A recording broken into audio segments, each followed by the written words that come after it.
PhD, a podcast where we celebrate extraordinary women in science. Join us in these conversations where we uncover the stories behind their journey into leadership positions. I'm your host, Rita, and today I'm thrilled to be talking with Dr. Angela Tabiri, a renowned mathematician and a STEM ambassador. Dr. Tabiri grew up in Accra, the capital of Ghana, and her passion for maths led her to Glasgow in Scotland, where she completed a PhD in mathematics.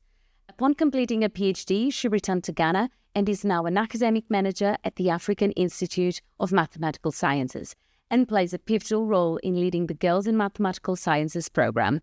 Welcome, Angela. Thank you so much for joining me today. Thank you, Rita, for the invitation. Thank you. Angela, we are aware that maths has been the Achilles heel of many young students. So what has ignited your passion for mathematics from such an early age?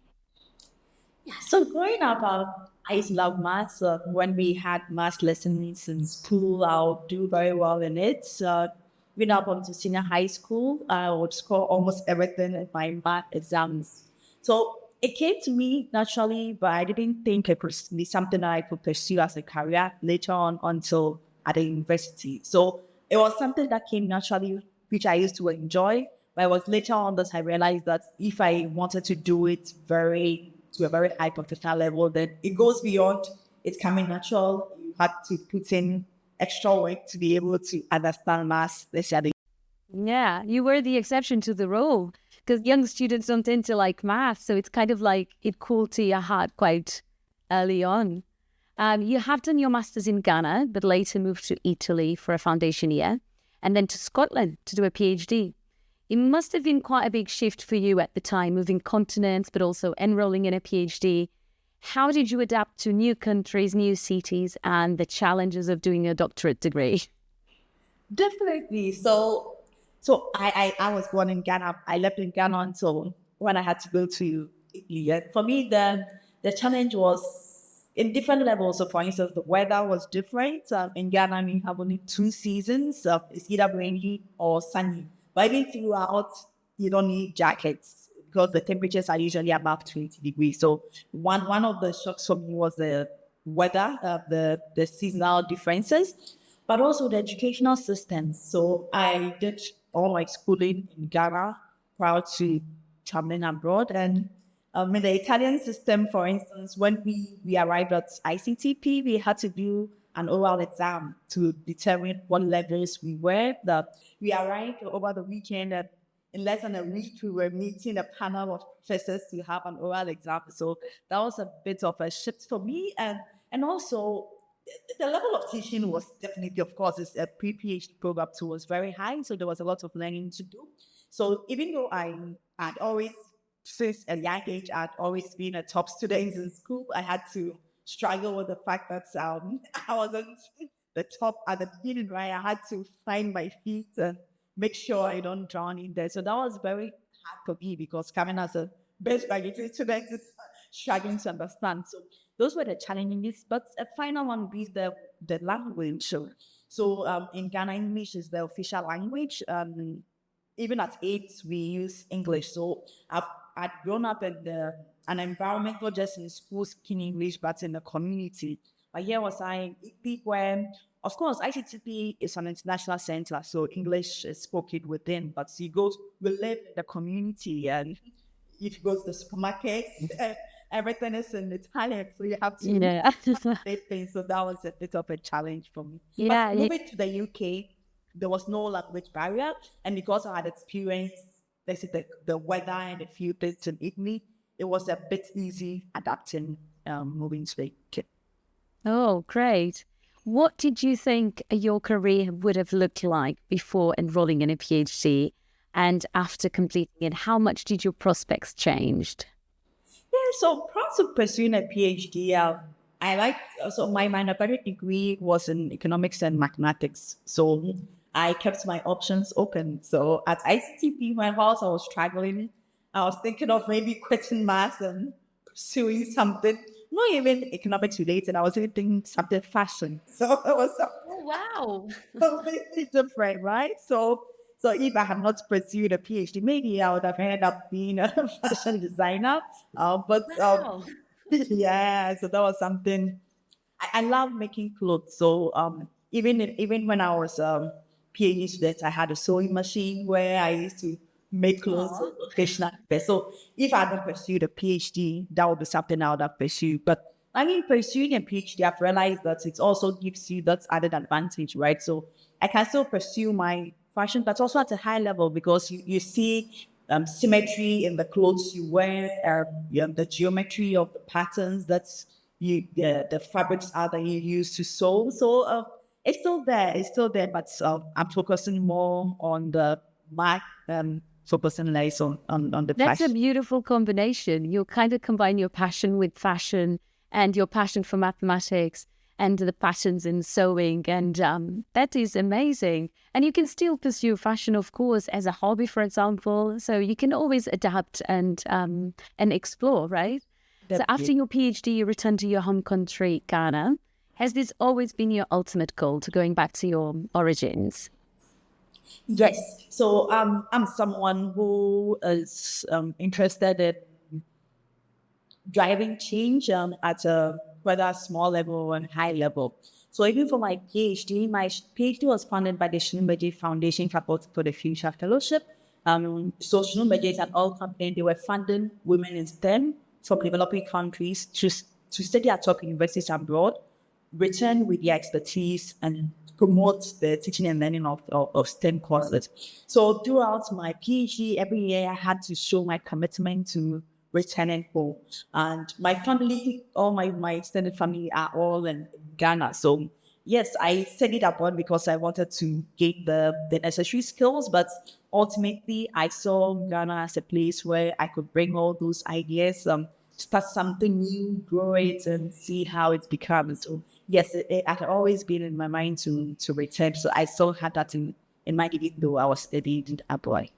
Amazing. Like you said, you acquire the skills in other countries, other cultures. You also experience the world out there, but then you brought those skills to your home country and try to develop the love for mathematics in your home country, where everything started, basically. Exactly. What were the biggest challenges of returning to Ghana? Was the experience of going back very rewarding and positive, or do you have any negative things that went on?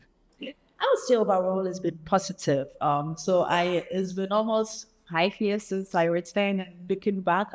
So I remember when I first returned, for instance, the weather had so Scotland is very cold. Now when I returned to Ghana, it was really warm. So was a reverse culture shock, right? So I had Yes. to, and also infrastructure. I live in Accra. Even when I live in Accra, our roads are not all fat like in the UK, right? So I know when I first arrived on the world, they were driving on a bumpy road, you're wondering dusty, and so you're wondering, okay, was it really worth it? But of course, overall, I see it more of being positive because I brought back my knowledge and skills.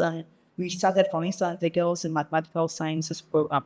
So whilst at Glasgow, I used to volunteer for high school students, teaching them maths in what we call master classes. So 2 hour sessions where you talk about your research or an interesting area in maths. And even during summer, we used to have summer schools for high school students. So I built a lot of skills from there. I used to be a STEM ambassador.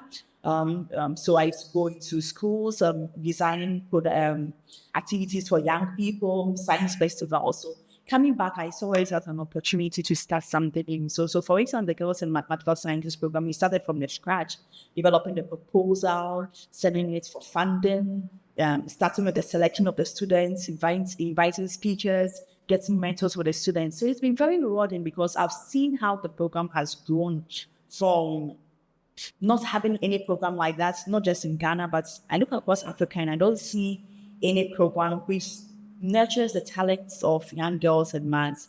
Even though I love maths in high school, there was nothing like this when you need a girl who was interested in maths could come in, get mentors who guide them. Okay, you love maths. Okay, when you go to the university, do this, apply to this university. Okay, do this, do this next. And also exposing us to high level maths so that you are exposed to the modern research topics, something that you can start at a young age, thinking about the problems we want to solve in future. So I saw it as an opportunity to bring this experience back, and I've seen it grow.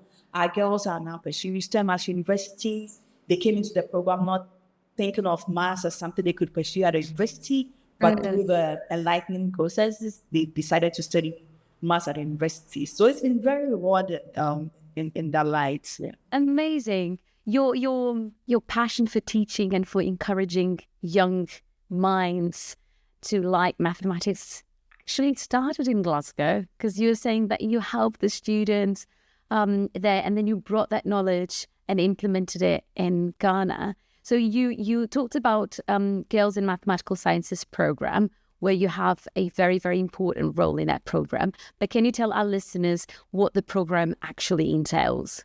Yes. Okay.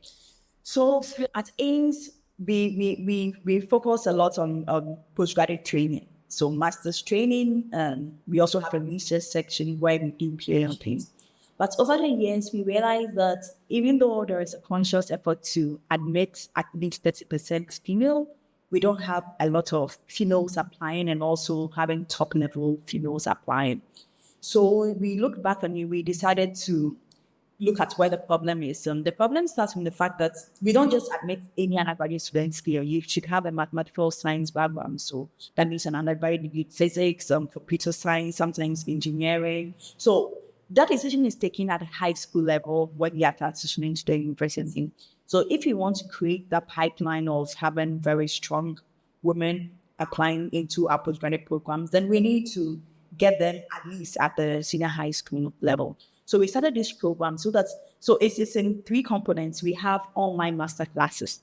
In Ghana, most secondary schools are boarded, and we wouldn't want to disrupt the learning timetable of students. So we have it on weekends. So once every Saturday, we have it mid-morning, mid-afternoon. We have a speaker joining online for 2 hours to show them that, for instance, cryptography, when you're using the internet, when you're using your debit or credit cards, there's math in there. The prime numbers that you study is in there.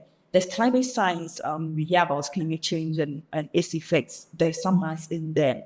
Now there's AI, ChatGPT, and all the crazy about it. Yeah. What is the math in there? There's mathematics in there. So we want to expose these high school girls to the fact that, yes, they're learning math in high school. They sometimes think it's very boring because it's only the y, the x, and to algebraic expression. But we show them that at this high level, they are very interesting areas that you could study. So over the 9-month period, we have online master classes, but we also have a strong mentoring component where each of the girls is paired with an outstanding woman in STEM, not just locally, but internationally. So we have volunteers who volunteer to be mentors, and their role is that they meet these girls online at least once every month so that they guide them on their career journeys.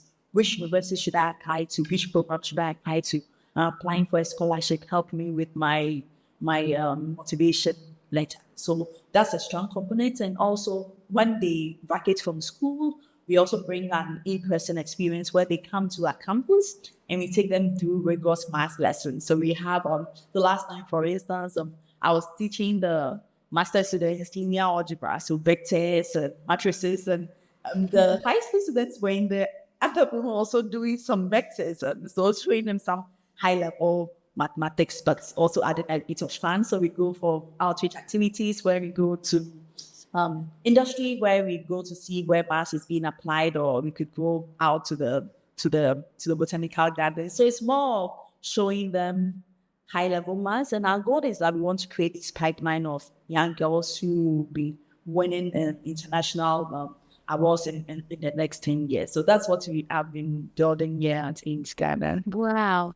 It sounds like an amazing inspirational program. And I just love this idea of you inspiring young students with fun activities, like you said, and even showing them that mathematics is in our everyday life, right? Like you talked about cryptocurrency and ChatGPT and all of that. Like you can apply mathematics to your everyday life. Because in school, sometimes people don't see the bigger picture, right? You just see mathematics like, what am I going to use this for? So it's just very inspirational that you use it to sort of bring the passion for mathematics in younger generations. Amazing. You've also founded a non-governmental organization in 2018 called Female African Mathematicians, Femafricmaths for short. Can you tell us about this project and what is the mission of the project?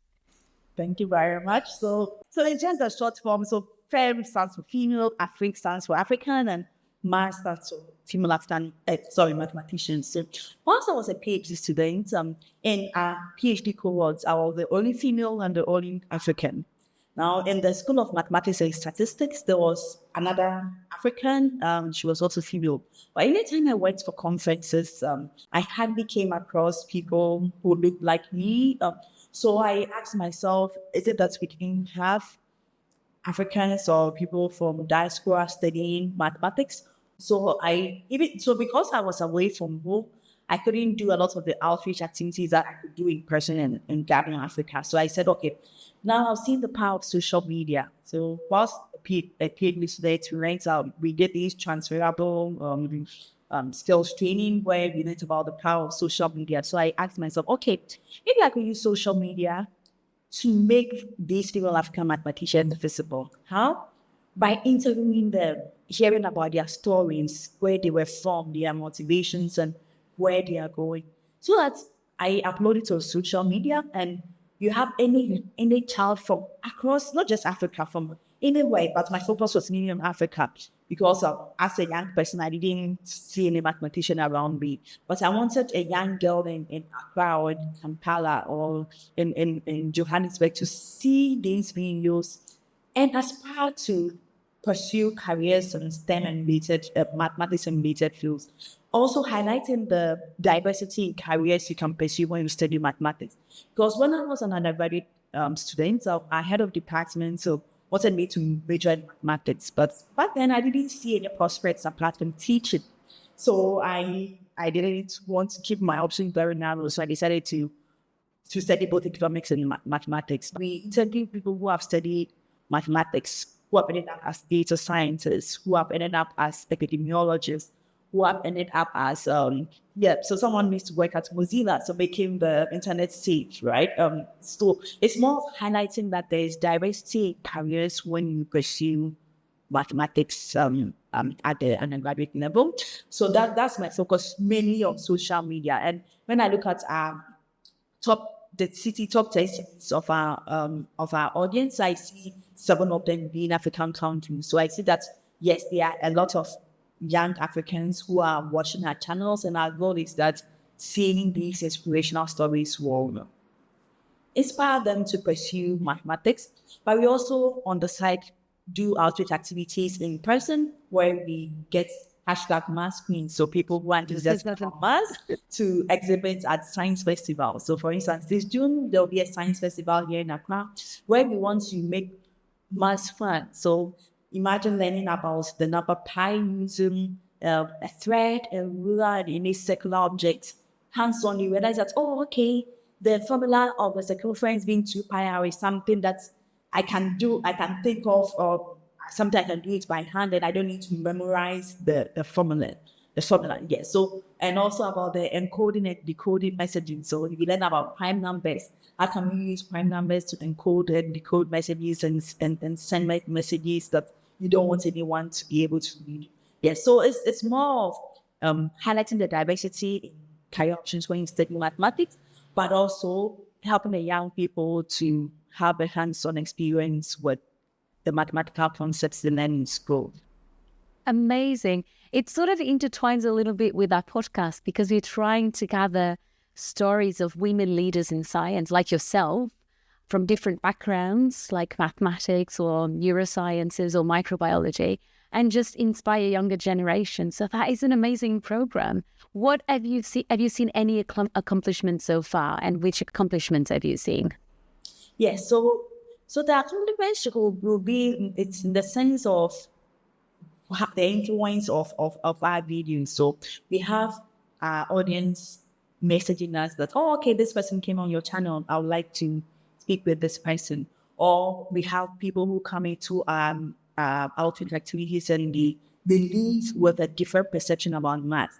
they come thinking that maths is boring, but they leave remember that, oh, okay, yeah, this whole formula is something that's I can just use this way. Or for if you think of let's say for instance algebraic expressions, when we are always working with x, find x, we will also remove the x and make it something relatable we can put. So for instance, in Ghana, mangoes are in season now, so we put in mangoes there so that instead of the x sometimes confuses people, right? But once you have mangoes in there, they're not mangoes, they'll come there. So it's more of the testimonials we get from our audience on social media who have been influenced by the interviews that we have undertaken, but also from the in-person experiences we have with people when we have our hands-on activities. So one thing that comes to mind recently was our recent interview. We had an aspiring actuary who came on our channel, but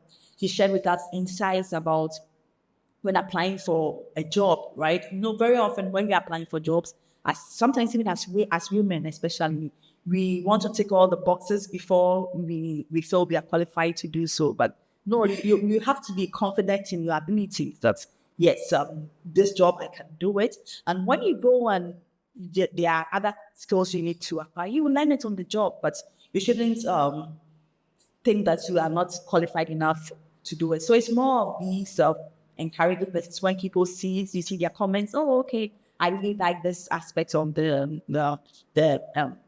advice your guests give. Yeah, so it's more of the testimonials and then inspiring nature of our interviews. Yeah, that would be I completely agree with you. We women actually, we feel like we have to fill all of the boxes to even have the confidence to apply for something, whilst the other spectrum men are way more confident. They'll be like, yeah, sure, I know most of it, so I'm just going to apply. And they have no issues with it.